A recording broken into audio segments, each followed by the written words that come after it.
Hello everyone, সবাই কেমন আছো? তো আজকের ভিডিওতে আমি কি কি রান্না করেছি, কি কি করলাম আমি শেয়ার করছি।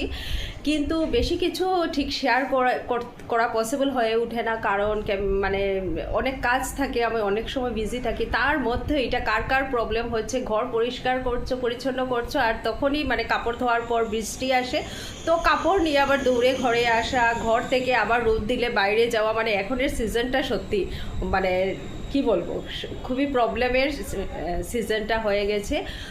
তো আমাদের তো মহিলাদের কাজ করতেই হয়, সব কিছুই করতে হয়, সব কিছু ম্যানেজ করিয়ে চলতে হয়। তো যতটুকুই পারলাম আমি ভিডিওতে শেয়ার করলাম, তো দেখতে থাকো। সকালে আমি স্নান করে ভাবলাম ঠাকুর দিয়ে দিই, কারণ ঠাকুর দিয়ে দিলে সত্যি পজিটিভ একটা ফিল হয়, আর সব কাজ যেন সারাদিন খুবই সুন্দরভাবেই হয়েই যায়। তো এই কাজ যে ঠাকুরের প্রদীপটা দেখে সত্যি খুবই মানে কি বলবো, মনটা একদম ঠান্ডা হয়ে যায়, খুবই ভালো লাগে।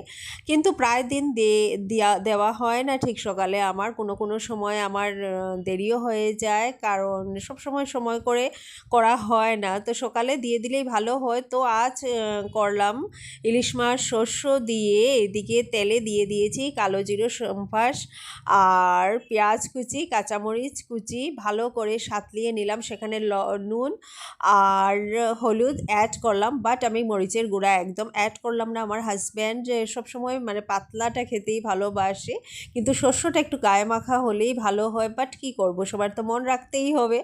তো আমি একটু জল মানে পাতলা করেই শস্য অ্যাড করেছি এখানে, করে আমি খুব ভালো করে সাঁতলিয়ে নিলাম। তারপর উতলানোর পর ভেজে রাখা, না ভাজলেও হতো মাছ, বাট একটু আমার মনে হয়েছিল এই মাছগুলো একটু ভেজে নিই, তো একটু ভেজে নিলাম। আর ফ্লেভার তো দারুণ আসছিল, গ্রিনিশ কালার, সত্যি খুবই ভালো লাগছিল। তো খুবই মানে কি বলবো, দেখে তো লাগছিল খুবই ভালো হবে, টেস্ট করেও দেখলাম ভালোই হলো। তো এইদিকে আকাশের অবস্থা দেখো, আজ একটু সময় বৃষ্টি তো একটু সময় রৌদ্র, কাপড় নিয়ে একবার যাওয়া আর একবার আসা, যখন রৌদ্র দেখি তো নিয়ে যাই, আর যখন বৃষ্টি আবার আসে আবার কাপড়গুলো নিয়ে আসি, এরকম করতে করতেই দিনটা কেটে গেল। আর এই দেখো এইদিকে মিকু ওরা আমাকে দেখছে, আর আকাশের অবস্থা দেখো একদম কালো হয়ে আসছে, যেন ঘন মেঘ দেবে, তো চারিদিক কালো হয়ে আসছে।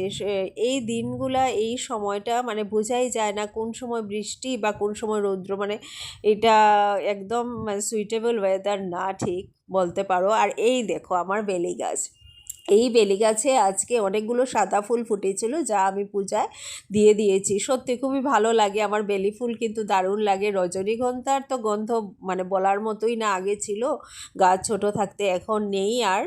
তো বেলি গাছটা মানে আমার বেলি ফুল দেখে এই গাছটা কিন্তু আমিই লাগিয়েছিলাম, আর সত্যি যখন ফুল ধরে খুবই ভালো লাগে। আর এই দেখো স্থলপদ্ম গাছ। তো এদিকে আমি মানে একটু গেলাম, খুব বেশি নোংরা হয়ে আছে, নোংরা মিন্স কি কাজে মানে কাকুদেরকে ডাকবো একটু পরিষ্কার করার জন্য। তো এই দেখো পুকুরের পাড়ে আমাদের কলা গাছ, এখানে কোনো কোনো সময় থোড় ধরে, তো এই মানে ধরলে তো আমরা। তো কার কেমন লাগলো আমার ভিডিও আমাকে কমেন্টে জানাবে। তো আজকের জন্য অতটুকুই, তো নেক্সট দেখা হবে। ওকে, টাটা, বাই বাই।